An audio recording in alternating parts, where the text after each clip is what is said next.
Saya dah buat banyak video tentang ekonomi, pasal KDNK Malaysia, dasar OPR, prestasi ringgit. Namun kebelakangan ini ramai yang mengatakan ekonomi Malaysia teruk. Bukan semua, tapi masih ada yang mengelirukan rakyat. Jadi ekonomi Malaysia ni menaik ke menurun?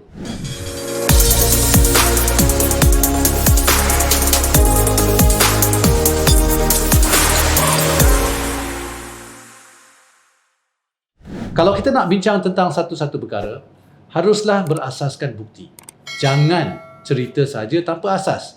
Sebagai contoh, bila kedai makan abu tak untung, ada yang kata ini buatan orang, kedai sebelah dengki, dia hantar santau nak bagi bisnes jatuh.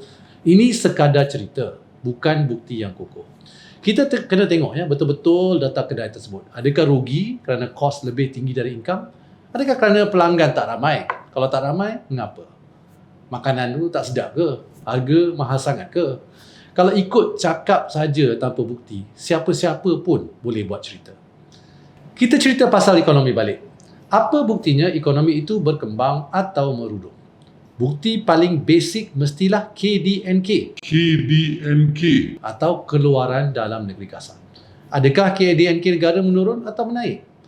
KDNK negara sebenarnya dah naik 3 suku berturut-turut. Suku keempat 2021 tumbuh 3.6%.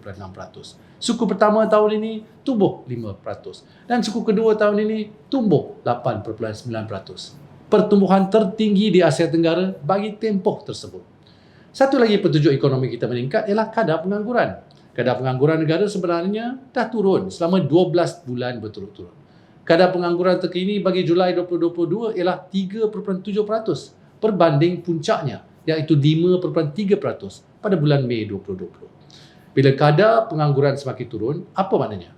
Maknanya makin banyak majikan telah beroperasi semula, malah telah meningkatkan operasi, jadi mereka perlukan lebih ramai pekerja. Setiap kali saya turun padang, saya akan tanya orang yang saya jumpa ni, bagaimana keadaan sekarang?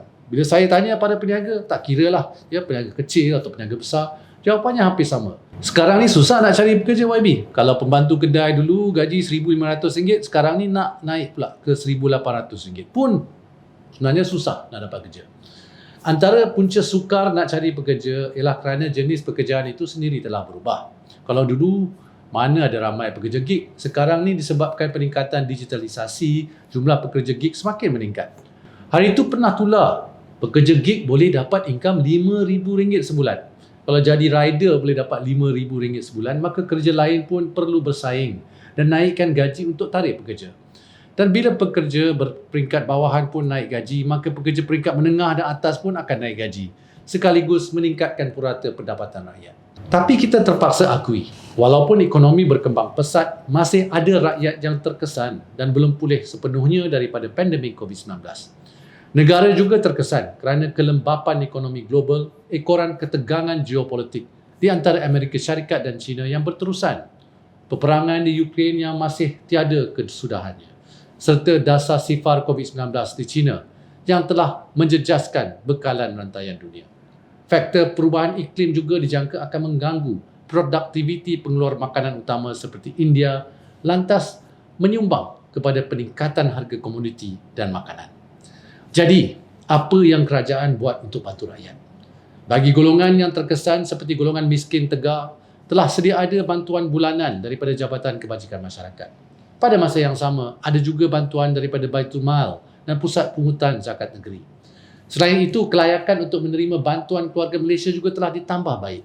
Kalau dulu keluarga yang berpendapatan di bawah RM4,000 sahaja yang terima BSH, sekarang ni keluarga yang berpendapatan bawah RM5,000 pun boleh dapat BKM.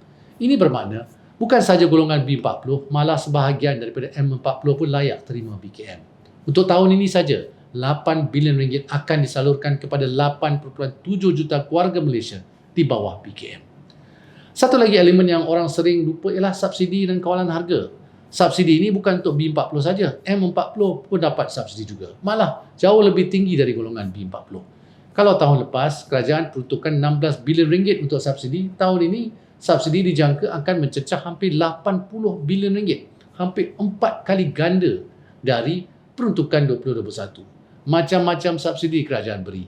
Ada subsidi petrol, diesel, gas memasak, minyak masak, ayam, telur, malah elektrik pun dapat subsidi juga. Ini semua adalah antara usaha kerajaan untuk memastikan kos sara hidup rakyat tidak terlalu tinggi.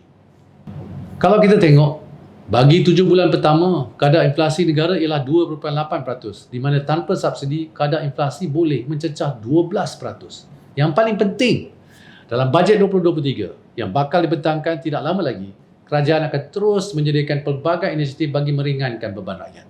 Poin-poin ini semua saya dah sebut banyak kali di video-video saya sebelum ini. Terpulang kepada anda semua untuk ambil tahu atau tidak. Tapi kalau kita tak ambil tahu, sampai bila-bila pun kita akan kelirukan rakyat. Tak elok tu.